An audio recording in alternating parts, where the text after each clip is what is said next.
Okay, we should be live. Let me just make sure. Yeah, there we go. Okay, hey, how's it going, guys? We're gonna start in about a minute. Let me just verify that people can hear me and there's no looping audio or anything. We have an exciting meetup today. We won Product Hunt number 2 product of the day yesterday. Let's see. And we're going over the new agents dashboard. Can everyone hear me? Hello, let's see.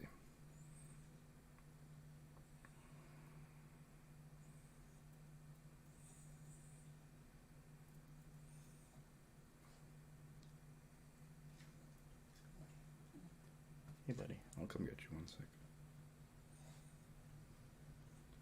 Okay. Alright. I'll assume you can hear me, so we're going to start soon.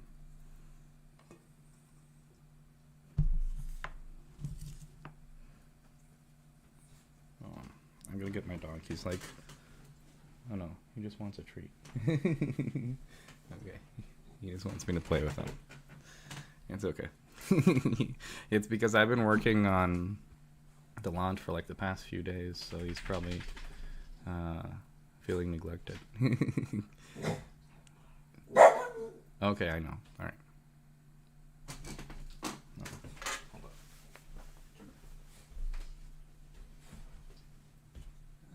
Okay, cool. Okay, guys. So let's start. So we launched yesterday on Product Hunt, and we won number 2 product of the day. That was exciting. We launched our No Codes Agent dashboard.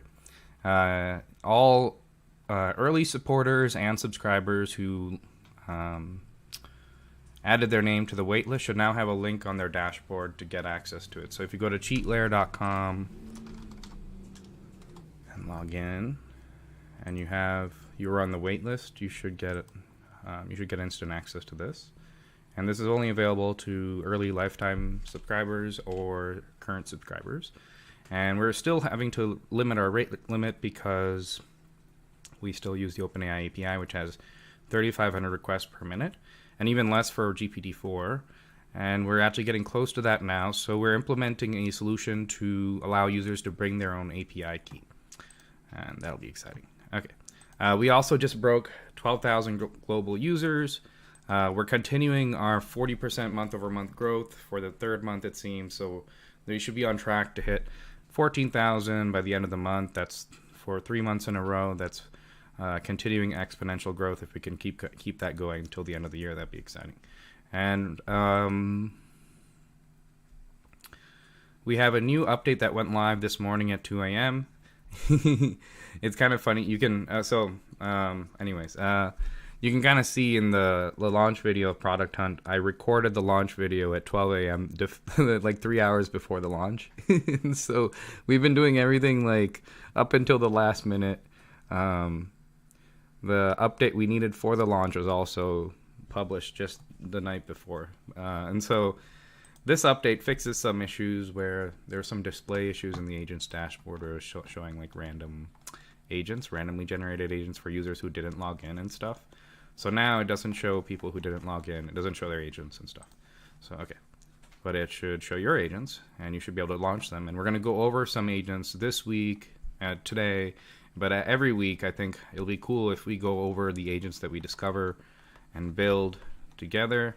Because you can kind of see the process of building these agents is actually just adding sentences in simple language. Kind of like training an employee. The analogy I like is these agents we haven't solved general AI yet. So to manage expectations, we want to be clear that it might not always work the first time. And it's similar to other language model products now. You can notice that they sometimes need guidance or extra context or things like that. And part of the research we're going over today will explain why that's necessary. And so it's like training an employee, or like discovery normally takes trial and error.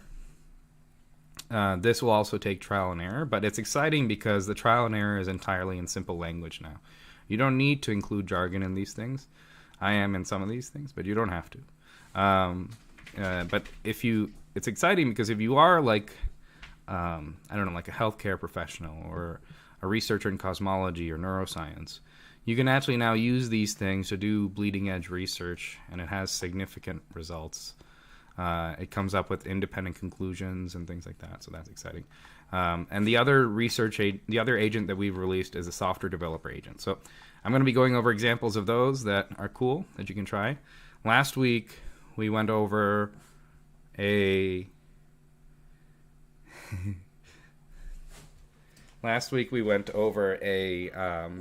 Chrome extension developer. All right. You're being especially. I'm gonna have to bring you into the street. This is my dog. Say hello to my dog. So last week we went over how to build a Chrome extension generator agent, and you can go over and look over that and try that, and that actually works. And it uses the OpenAI API in the background of the Chrome extension to actually summarize any website. So you can use agents, the software developer agent, to actually build chat GPT powered products very easily. And we're going to go over many examples of that, many useful examples of how you can actually build products. In fact, this dashboard, okay, buddy. This dashboard was built using Project Atlas. This functionality of being able to edit tasks and reorder them and have like real-time results and all that stuff was built using Project Atlas iteratively. So that was kind of cool. Okay, so the next auto update will add the ability for users to input their own GPT-4 API key. And this isn't the same thing from the chat side of the things. They have a playground side in OpenAI where you can check if you have access. If you go to playground and then click chat, and there should be 4 here. So if you have GPT-4 here, whenever you generate an API key, you can use it in the next update, which will allow you to generate and run unlimited agents and run Project Atlas unlimited times. Sorry, he's having a little issue. He just had like a surgery, so he's just being a little antsy. Okay, so that should allow us also to scale, because currently we're limited probably by our rate limit. We can't allow more than 500 more users. We're hitting our rate limit sometimes, but not throughout the day, so we can probably allow a few hundred more users. But then that's it. And so next we need to allow users to bring their own API key to allow any more users to use it for now. Or set up some sort of open source solution that's maybe good enough. Oh yeah, I also want to discuss a possible solution that we can use today in the research papers. So that's kind of cool. So yeah, we're still in beta. There's still bugs. There's a new update coming out today, hopefully, that fixes some bugs that are known. So I would wait for that anyway. But also, we just trained it with a big batch of training. You can consider our training like if you have an employee and they mess up, you don't fire the employee. You just tell them how they could fix it. I mean, you don't immediately fire the employee. If they continuously mess up, maybe you have to. But you teach them how to fix it, and then they actually fix it. No, so that's how GPT-4 works, and that's how these agents work.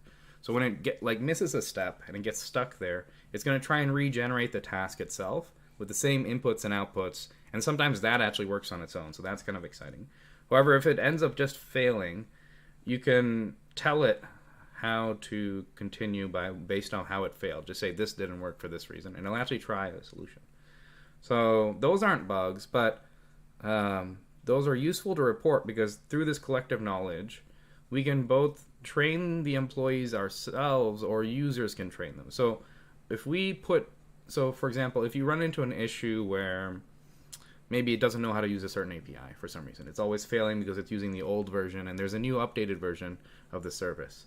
So in order to teach this employee that, you can keep doing it, or we can do it once for everyone. So when users find these roadblocks, if you can distribute this knowledge to us somehow in like the Discord or live chat support, or email us, tell us notice if you notice a roadblock. This way we can all train it together. It's also implicitly being trained now every time someone uses it, because when it generates code, we store the confirmed code in a vector database of code that's confirmed to work, so that the next time a user runs things, it uses the working version instead. So this allows it to, every time users test it, even if they fail some tasks, they're still improving Project Atlas in general. So it's just constantly getting better every day. So try things you might not expect to work, and expect it not to work, but understand that through that process you're actually teaching it and training it. And when you see the roadblock, like the step that fails, you can actually teach it in simple language how to get over that roadblock. You can say, this didn't work for this reason, and they'll try again. Or you can say, try this instead, and they'll try that. So it's like employees. The agents are like employees. You can train them. You should join our Discord to see how we're doing this. And then we're going to do more live demos. I think these weekly meetups are a good idea, because this is kind of completely new for us as well. Like, we just built this agent management dashboard because we wanted the ability to control our agents like this. So any ideas that you guys have, feedback you have, and how we can add more features. For example, we want the ability to we're going to add the ability to have an interval and set the interval, because right now it's about 1 minute. I'm testing a 10-second interval, which is working much smoother for me. So I'm going to add that as an option. But if it goes at a faster interval, of course, it's just going to consume tasks faster, so understand that. But you can also have it go at a slow interval, so it goes slower and allows you to check in steps and stuff like that, and conserve tasks and things. So that's a good, that's going to be in one of the future updates. Not the next one, but one of the future updates. And then if you were an early supporter, you might remember we used to do monthly giveaways for users who publish cheat codes of use cases. We're going to bring that back again, just to incentivize and encourage users to publish what they're discovering, because we're seeing users discover cool things that work, and they just we want to reward users for sharing that. So every month we're going to have a poll again with things that we've seen shared in the community, and out of the poll, based on whoever's the most popular, based on maybe use cases or value or popularity, will win lifetime access to CheatLayer, a subscription, lifetime access to a subscription, plus white label access, the white label upgrade. And so that's kind of cool. Sorry, I'm just clicking through these, not really. Should I run the slideshow? No, it's okay. So our affiliate program is working well. So so like a few months ago, we were the only startups really working with GPT-3 to generate automations. And we were the first to get approved to do it from OpenAI in summer 2021. But now, there's a lot of competitors now who are kind of doing the same, or trying to do the same thing. But also, there's massive competitors who are going to enter the market in a few months. Microsoft and Adept.ai, they've been also working on kind of a similar problem around the same time we did. So they didn't just start. They've been building significant research. And so I think those are our real big competitors we should worry about. And worry about in the sense that, the market is going to change. And so what's going to happen is we're all going to have, I think, a similar solution in 6 months to a year. Or we might even be ahead, I don't know, just because by virtue of the fact we've been working on the hard roadblocks to make them all work. So we want to take advantage of the head start we have. We have a slight head start just because we started a year earlier. But that's going to disappear very quickly when Microsoft can hire thousands of engineers overnight. So we want to take advantage of that by sharing 50% recurring revenue commission, basically half of what we make, recurring revenue every month. And some influencers are actually doing really well. And in the launch yesterday, a bunch of them made a lot. So we do all the R&D support, we build everything, provide all the services, and in exchange for that, we just expect you maintain sort of a relationship with your followers. You don't have to, I guess, technically, if you're already selling it somehow, but that's kind of like this 50% recurring revenue commission deal won't last forever. When we raise money or something like that happens, we'll probably have to end this. However, we do want to maintain some of those long-term relationships with influencers. And in order to do that, we have an extra contract if you're interested in that. And so let us know. Send me an email, rohan@cheatlayer.com. And then in that contract, the only stipulation is that you maintain a relationship with your followers about the product to keep the recurring revenue thing going, basically. Okay, cool. And I know we had a bunch of people who had already emailed me about this, so I'm going to send you guys an email anyway. So everyone who is signing up for the agency plan in the Discord, you'll get an email about that anyway. Okay. So let's talk about the latest research real quick, and then I want to go into some agents that I've been running. And every week we're going to go over agents and how to build them and Project Atlas prompts and how we basically build them and discover them together in simple language. And I think that's going to help users discover these things on their own. And we're actually already noticing users, for example, on the cheat codes page, you can see, are discovering these things. So I think we just need to provide examples as inspiration. And it does take trial and error, but really you can see it's simple language, especially in the Discord. You can see how we're discovering these things in simple language. Okay. So the first paper I wanted to check out was, well, it was just this release from OpenAI. Basically, they're adding the ability to do function calling, which I think is interesting because this was exactly the prompt we submitted to get access to OpenAI when we launched CheatLayer, is to generate functions into a JSON format. And that's the Project Atlas format, so I think that's cool. I hope they maybe, I don't know if they were inspired by us or not, but I think that was interesting. But this was also very useful because they built an endpoint to do this. So basically the idea is you can generate code and then map that code to a JSON. But we did this when we launched CheatLayer. That's how we got CheatLayer to work, actually. So that's how we taught GPT-3 the ability to open tabs and send data and stuff.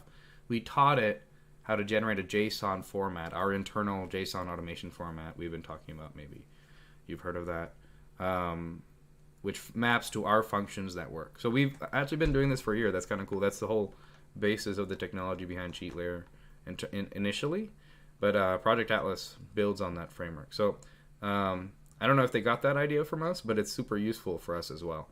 Because if you combine this with the last paper we were talking about, which is language models as tool makers. So in this paper, it talks about the idea of being able to generate functions and reuse those functions and store those functions. We've also been doing that. It's kind of crazy that all this stuff, like I talked about this last time, it gives me chills in my spine that all this stuff we're discovering it kind of at the same time. But anyways, my point is that this technology, or this research basically, or idea we came up with as well, is that you can store functions and run them again. But also the unique thing that they came up with is that you reuse those functions across other models and they perform about the same as well. We should have thought about that. That was kind of a cool idea. So there's an interesting thing where if we flip the design, basically, instead of generating the function in GPT-4 and then testing whether GPT 3.5 can get similar results, this gave me this paper, this new release, gave me the idea that we can flip the design. So what we can do instead is we can have GPT-3 have the ability to call GPT-4 whenever it wants to generate code, instead of so basically reactively generate a function to do it. So that we know GPT-4 is better at generating code, but GPT-3 is maybe just fine at running the function. And that's what I've seen in context. So what can happen is we can use GPT-3 to maybe understand and parse the context, find the relevant context. So there's two levels of context. One is just getting the whole website, for example, when you're building an automation. Then you want to find the relevant context. So that's another innovation I think we can work on, is we can split up these tasks and the tasks have different difficulty. So we can assign them to different models to run them faster with lower tokens and all that stuff, but also more efficiently. And so we can split it. We can split this idea where anytime we want to generate, we could possibly rebuild Project Atlas to use 3.5, and that would like drastically increase our rate limits and reduce our costs, and get about 100% to 99% the same results, where every time it needs to generate code, it asks GPT-4 to generate the function instead and executes it. I think that's a really good idea. I want to try that. Okay. And then the other cool...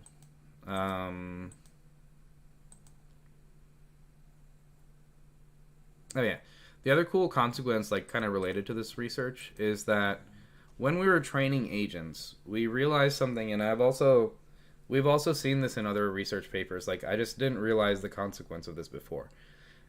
So agents basically, they don't have, or large language models have no predictive ability. That's just based on their design. And I've seen other papers, and Jan LeCun is building like a framework for general intelligence based on like a predictive state and things like that. And so I guess I didn't understand why that was important. So it's important because when you build these agents and they design tasks, they don't have any ability to look forward when they're designing the tasks. So when they get to the end of the list, then they're able to look back, but when they're up here, they have no ability to know what they're going to do next, actually. That's because the way language models are designed, it's a probability matrix of every word to every other word previously.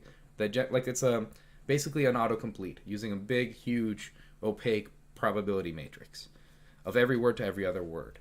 And so if it doesn't exist yet, it can't calculate it yet. And that's, I think, one of the reasons why... things like telling it to do step-by-step or do self-reflection works well, because if you tell it to do self-reflection, it's generated stuff, and then it comes back and it looks at it again, and it's able to look at it's that looking at it again gives it predictive ability, basically. And so, like a simple predictive ability. So I wonder if that's why that actually works. I don't remember if that was being mentioned in those papers, so it kind of makes sense that's why reflection works. It gives it some kind of simplistic predictive ability. So, okay, so that now maybe... so the other interesting thing is when you're designing these agents, we have to understand this limitation, is that it doesn't actually understand what's going to happen next. So you have to design the agents in such a way that the tasks are maybe reversed, so that it does everything it needs to do first, and then at the end, if anything relies on any task, it has to be later down the list, basically, because that's just the way it thinks. It doesn't have any predictive ability at all. So that's very interesting. It's not general AI in that sense. But it's useful to do very powerful things. And we can build agents that can do very powerful things. We just have to design them differently for now. I think this problem will probably get solved, maybe in the next language model thing, the thing that Jan LeCun is working on, and there are researchers working on the ability to have predictive ability, but the same idea is you can do it with just like reflection and stuff like that. So for now, we just have to think about this when we're building agents, designing these things, that it has really no predictive ability, and you have to think about how you would design it how you would do this if you couldn't think ahead, basically. So it's weird. Anyways.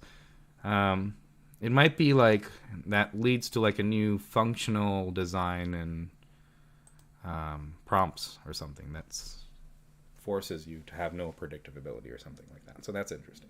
Okay, so now I'm going to go over some examples of agents, significant agents that we've been testing that work well and that you can test. But I'd recommend you wait until you have the next update to test most of these. We just trained Project Atlas with a bunch of cool new stuff and features, so you'll need it for this. But also in the next update, we're adding the ability to bring your own API key, so it won't consume and run out of tasks. You can keep all your tasks, and it will run your own OpenAI API. But you need the GPT-4, I think I linked to it here. You need the GPT-4 API, so there's a link to it You can Google it, and I'll maybe put it in the Discord. You can find it in the Discord, actually. I mean, they didn't charge us for it. You just have to, there's such like a wait list. So, okay. All right, so let's go to the agents dashboard. You can go to agents.cheatlayer.com to go to the agents dashboard. I'd recommend everyone wait till the next update just to try these, because I don't know what requires the new trading batch and what doesn't. I mean, some of these might work for you guys, but not. There's also a lot of bugs and things, UI issues that were fixed in this update.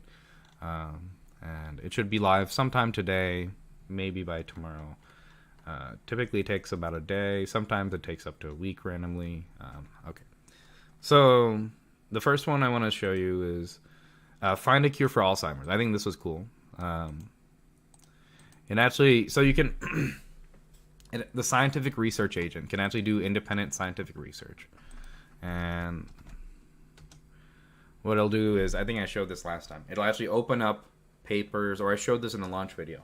It'll open up papers on any independent scientific research question that you have. So if you're a healthcare professional or like a cosmology researcher, you can actually ask significant questions against the bleeding edge research, and it'll form an independent conclusion, like an interesting independent conclusion. And then so you can see the result here. It said, in conclusion, the research papers that highlight the need for changes in approach to disease treatment and long-term care. It stresses the importance of imaging technology and biomarker discovery in preclinical studies and the need to consider prevention. Okay, so I'm running it anyway. It's going to do it here anyway. So what it's doing here now is I asked it to find a cure for Alzheimer's. And it's looking at all the latest research papers. I'm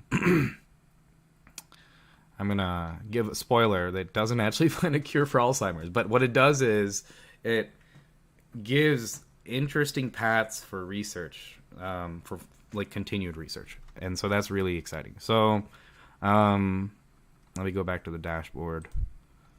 Let me see what the... Oh, yeah. I want to see the output. Yeah. It's here. Okay, yeah. So additionally, it suggests that more socially oriented understanding of Alzheimer's should be adopted in order to meet the needs of those living with it and their caregivers. Potential next steps for Alzheimer's cure research. And I thought this was crazy. Okay, so investigate the impact of lifestyle and environmental factors. Enhance the imaging technology's capability to identify possible early symptoms. Develop new biomarkers for early detection and accelerate diagnosis. Develop new treatments. Hold on.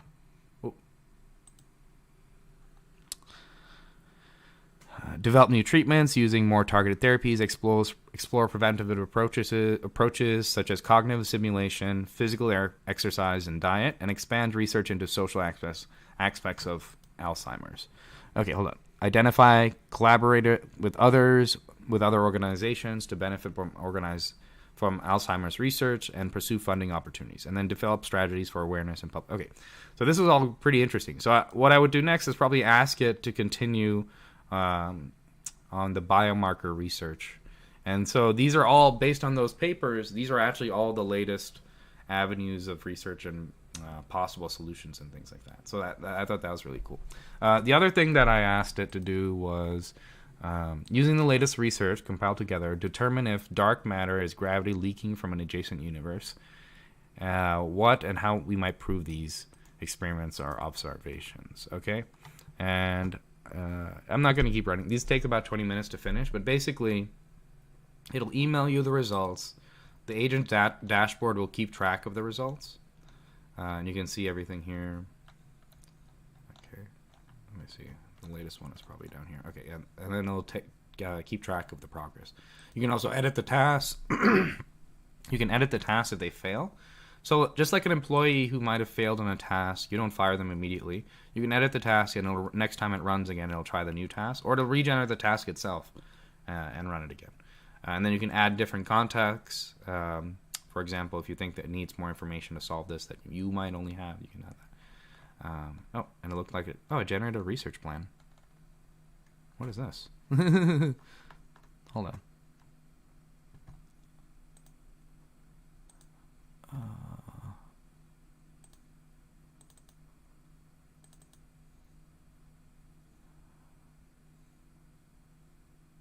I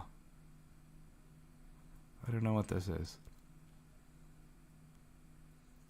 Okay, I'll have to decode this later. Okay, it generated some kind of research plan. Oh, I think... Are these letters? Okay, I don't know what that means. Okay, it generated something. Okay, that's kind of cool. I'll check that out later. Okay, so the other thing I asked it was... yeah. Determine if dark matter is gravity leaking from another universe. And it said, yeah, it's difficult, but it also provided ways to prove the hypothesis. So, for example, you could look at the cosmic microwave background, or that's actually a good idea because there was like an impact in the cosmic microwave background, and so it was evidence of another universe like bumping into ours. And so there's evidence that if they exist, other universes can interact with each other somehow, and that interaction should possibly happen on the level of gravity. And so if that's even possible, then it might be an explanation for what dark matter is, because it doesn't interact with light or any sort of radiation, but it does interact with gravity, with itself and with stuff in our universe. So that's interesting. So that was cool. Okay, so you can do scientific research on random research papers. I think the research agent is fun. We're also going to just try a bunch of the research that we want to do in GPT-4 and see what happens. And we're going to use that to train it to push it to actually do better. So the idea is, okay, it's forming independent conclusions now.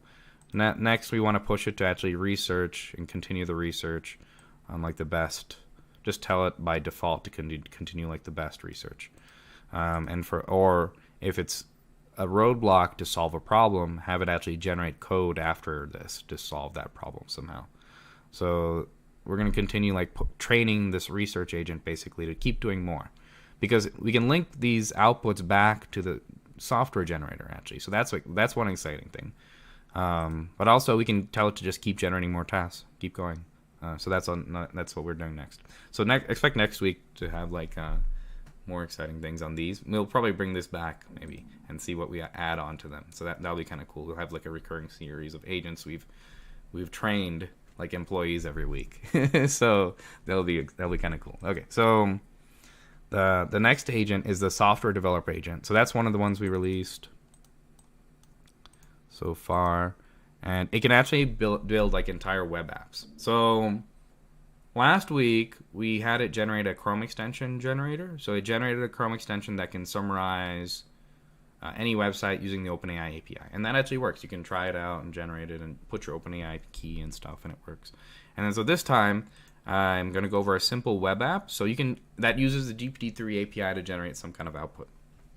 And so you can go to the agents. Make sure you have the new update 6.8.5 before you try this.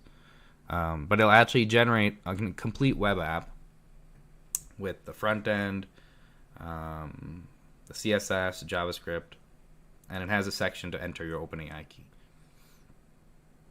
So that's kind of fun. I'm going to let it go. So I actually generated this as well already. Let's see. Here. And I added my key and everything, but I'll let it run a few steps. Okay, cool. So it's generating the CSS file now. And then, okay, so you can see also,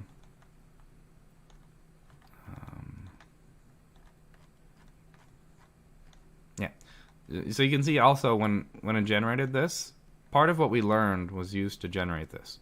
And we trained it like an employee to figure this out, is that in order to generate the HTML file, it needed to know what the previous files were to include it. So if a task, this is something that I was talking about earlier, if a task requires another task, agents and GPT-4 has no predictive ability at all. So what you should do is reorder it and say, at the end, well, we've done this implicitly, so we've done this at the system level. So we've trained Project Atlas at the system level to now understand this concept that if it's generating a product that needs tasks that require other tasks, reverse it implicitly. So it should just do this for you now. So that's something we've trained. But that's like an example of the things that we can train it like an employee, basically. And it's crazy that it didn't know this already, right? It should know this, right? That doesn't make sense. But it doesn't. It has no idea. It actually expects that it knows it's going to be able to predict it somehow or something. So there's wild things like that it doesn't know about itself. So you don't assume that it knows about itself. So that's kind of exciting. Okay. So let's see. Let me see. Okay, I'm just going to let this finish, and then I'm going to run the web app. So now it's on the JavaScript file.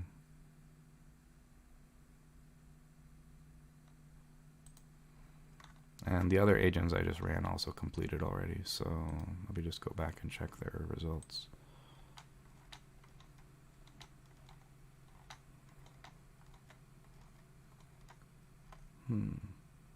Yeah, so you can see it had the results here. And it emailed them to me as well. So I'll check my email, but you can see the intermediate results, like cure for Alzheimer's. And then it's still doing the product one. Okay, I think I just finished. That's probably the index file. Okay, so it downloaded. Let me show you what it downloaded. This one. So download the script, the style, and the index file for this web app. And you can try this. Make sure you have the next update, though.